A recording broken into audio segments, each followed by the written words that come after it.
ಯಾವುದು ನಿಜವಾದ ರೈತರ ಸರ್ಕಾರ, ಯಾವುದು ಇವತ್ತು ಅಹಿಂದ ಸರ್ಕಾರ?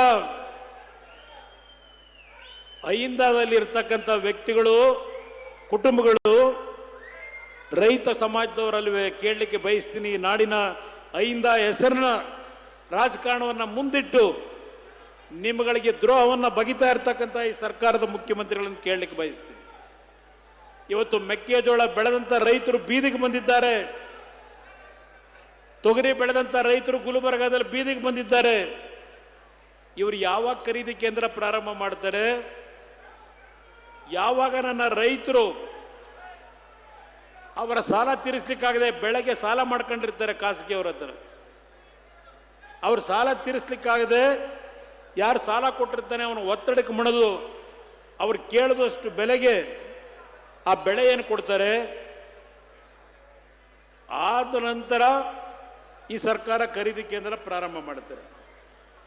ಆ ಖರೀದಿ ಕೇಂದ್ರಕ್ಕೆ ಬೆಳೆ ತಗೊಂಡೋಗೋರು ಯಾರು? ನಿಜವಾದ ಹೊಲದಲ್ಲಿ ಬಿತ್ತಿ ಬೆವರು ಸುರಿಸಿ ಸಂಪಾದನೆ ಮಾಡಿದಂಥ ಬೆಳೆಯನ್ನು ಸಂಪಾದನೆ ಮಾಡಿದಂಥ ರೈತರು ಖರೀದಿ ಕೇಂದ್ರಕ್ಕೆ ಹೋಗಲ್ಲ. ಈ ಸರ್ಕಾರದಲ್ಲಿ ಕೆಲವು ಬ್ರೋಕರ್ಗಳನ್ನು ಇಟ್ಕೊಂಡಿದ್ದಾರೆ. ಅದಕ್ಕೆ ನಾನು ಮಂಡ್ಯದಲ್ಲಿ ನಿನ್ನೆ ಒಂದು ಮಾತು ಹೇಳಿದೆ, ಇದು ಬ್ರೋಕರ್ಗಳ ಸರ್ಕಾರ ಅಂತ ಹೇಳಿ. ಬ್ರೋಕರ್ಗಳ ಸರ್ಕಾರ. ದುಡ್ಡು ಅವ್ರಿಗೂ ಹೋಗ್ತದೆ, ರೈತನಿಗೆ ಹೋಗಲ್ಲ. ಬಹುಶಃ ಹಿಂದೆ ಕೊಬ್ಬರಿ ಬೆಳೆ ಬೆಳೆದಂತ ನನ್ನ ಅರಸೀಕೆರೆ ರೈತರಿಗೂ ಅದರ ಅನುಭವ ಇರಬಹುದು. ಏನು ಬರೋಣ ನಗ್ತೀಯ? ಹಾಗೆ ಈಗೇನೋ ಸದ್ಯ ಪರವಾಗಿಲ್ಲ. ನನ್ನ ರೈತರು ನಮ್ಮ ಚಿಕ್ಕಮಂಗ್ಳೂರು ಶೃಂಗೇರಿ ನಮ್ಮ ಭೋಜಗೌಡ ಅವನೇ ಅಡಿಕೆ ಬೆಳೆದು ಒಳ್ಳೆ ದುಡ್ಡು ಸಂಪಾದನೆ ಮಾಡಿ ಪಗುರದಷ್ಟಾಗವ್ರವರೆಲ್ಲ. ಈಗ ತೆಂಗು ಎಳ್ನೀರು 60 ರೂಪಾಯಿ, ತೆಂಗಿನಕಾಯಿ 90-100 ರೂಪಾಯಿ, ಕೊಬ್ಬರಿ 25,000. ಸದ್ಯ ನೀವು 13,000 12,000 ಬಂದಾಗ 1,000-2,000 ಜಾಸ್ತಿ ಮಾಡಿಸ್ಬಿಡೋಣ ಸರ್ಕಾರದಲ್ಲಿ ಬೇಡ್ತಾ ಇದ್ರಿ ನೀವು. ಇವತ್ತು 25,000ಕ್ಕೆ ಹೋಗಿ ನನ್ನ ರೈತರು ಆ ತಾಯಿ ಆಸನಂಬೆಯಿಂದ ನೆಮ್ಮದಿಯಿಂದ ಸಂತೋಷವಾಗಿ ಬಾಳ್ತಾ ಇದ್ರಿ. ಇದು ಏನೋ ಸದ್ಯ ನೀವು ಬುಳ್ತಿರ್ತಕ್ಕಂಥದ್ದೇನಿದೆ, ಈ ಸರ್ಕಾರದ ನಡವಳಿಕೆ ಬಗ್ಗೆ ನಾನು ಹೇಳ್ತಾ ಇದ್ದೇನೆ. ಒಂದು ಮಾತನ್ನ ಹೇಳ್ತೇನೆ ವೇದಿಕೆ ಮುಖಾಂತರ ನಾಡಿನ ಜನತೆಗೆ.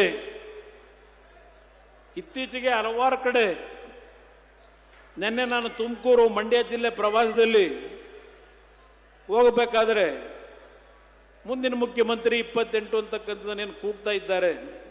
ನೀವು ಇಲ್ಲೇನು ಹೇಳ್ತಾ ಇದ್ದೀರಿ?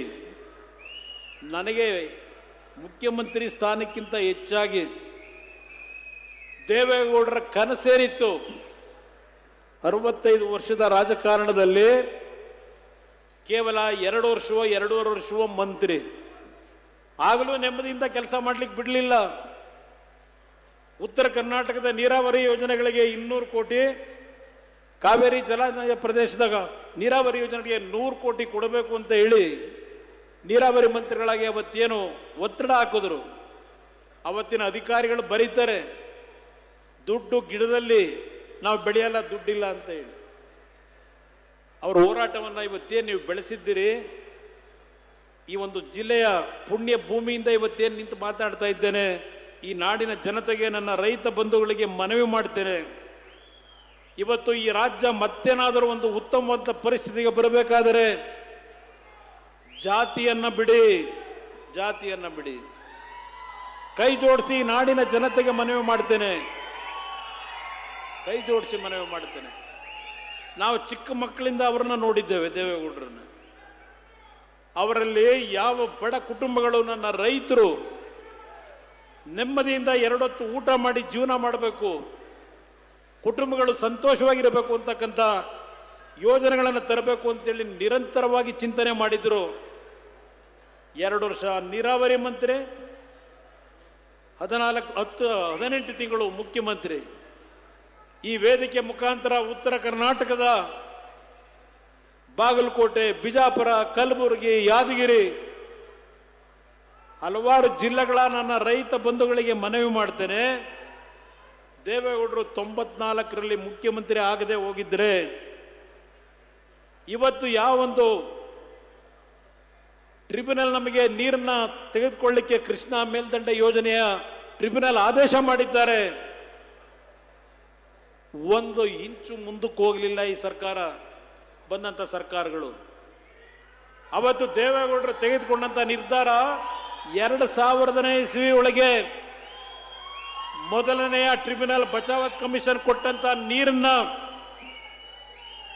ನಾವು ಬಳಕೆ ಮಾಡ್ಕೊಳ್ಳದೆ ಇದ್ರೆ ಅವತ್ತು ಉತ್ತರ ಕರ್ನಾಟಕದ ರೈತರು ಬೀದಿಗೆ ಬರಬೇಕಾದಂತ ಪರಿಸ್ಥಿತಿ ಇತ್ತು. ಕೇವಲ 4 ವರ್ಷದಲ್ಲಿ ಆ ನೀರನ್ನ ಬಳಕೆ ಮಾಡಲಿಕ್ಕೆ ಆಲಮಟ್ಟಿ ಜಲಾಶಯವನ್ನ ಕಟ್ಟತಕ್ಕಂಥ ನಿಟ್ಟಿನಲ್ಲಿ ಅವರು ತೆಗೆದುಕೊಂಡಂತ ನಿರ್ಧಾರಗಳು ಈ ವೇದಿಕೆ ಮುಖಾಂತರ, ಈ ಪುಣ್ಯ ಭೂಮಿಯಿಂದ ಈ ನಾಡಿನ ನನ್ನ ರೈತ ಬಂಧುಗಳು ಉತ್ತರ ಕರ್ನಾಟಕ ಇರಲಿ, ಮಧ್ಯ ಕರ್ನಾಟಕ ಇರಲಿ, ಮನವಿ ಮಾಡ್ತೇನೆ. ಅವತ್ತು ದುಡ್ಡಿನ ಕೊರತೆ, ಅವರ ಬಜೆಟ್ 3,000 ಕೋಟಿ ರೂಪಾಯಿ ಇತ್ತೇನು. ನೀರಾವರಿ ಬಾಂಡ್ಗಳನ್ನು ಮೊದಲನೇ ಬಾರಿಗೆ ಏನು ಒಂದು ಸರ್ಕಾರದ ಮುಖಾಂತರ ಬಿಡುಗಡೆ ಮಾಡಿ ಹಣ ಸಂಗ್ರಹ ಮಾಡಿದ್ರು. ಹಲವಾರು ವಿಷಯಗಳಿದೆ ಮಾತಾಡ್ಲಿಕ್ಕೆ ಹೋದ್ರೆ. ನೀವು ಸಣ್ಣ ಆಗ್ಬೇಕಲ್ವಾ? ಅದು ಒಂದು ಉತ್ತಮ ಆಹಾರದಿಂದ ಸಣ್ಣ ಆಗ್ಬೇಕಲ್ವಾ? ಪ್ರತಿದಿನ ನಮ್ಮ ಜೀನಿ ಸ್ಲಿಮ್ನ ಯೂಸ್ ಮಾಡಿ ಯಾವುದೇ ಸೈಡ್ ಎಫೆಕ್ಟ್ ಇಲ್ದಂಗೆ ನೀವು ಸಣ್ಣ ಆಗ್ತೀರಾ.